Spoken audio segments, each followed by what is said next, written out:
Chers collègues, lors de notre dernière session plénière, le Qatargate était déjà une onde de choc sans précédent. Mais il n'était en réalité que la partie émergée de l'iceberg.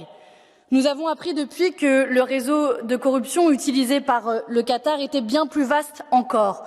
On découvre un système tentaculaire qui aurait été mis en place initialement par le Maroc. Le Maroc, je répète ce mot-là parce que je suis surprise qu'aucun des orateurs précédents, ni du côté de la Commission, ni du côté des députés, n'ait mentionné le Maroc, qui a donc mis en place ce système de corruption depuis 2019 et peut-être bien plus tôt, et qui aurait profité à d'autres États également, comme l'Arabie saoudite ou la Mauritanie. Alors oui, bien sûr, il faut étendre les mesures décidées par notre Parlement sur le Qatar au Maroc.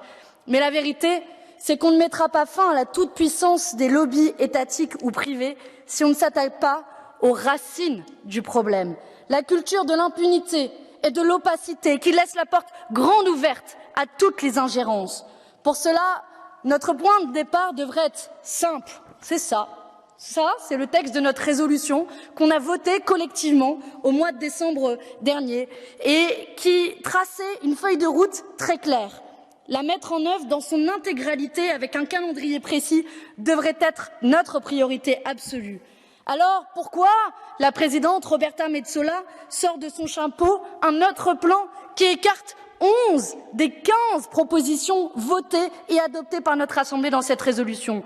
Pourquoi enterrer la mise en place d'une commission spéciale pour réformer en profondeur le Parlement européen, l'obligation du registre de transparence, une autre autorité indépendante, une haute autorité indépendante, tout ça enterré?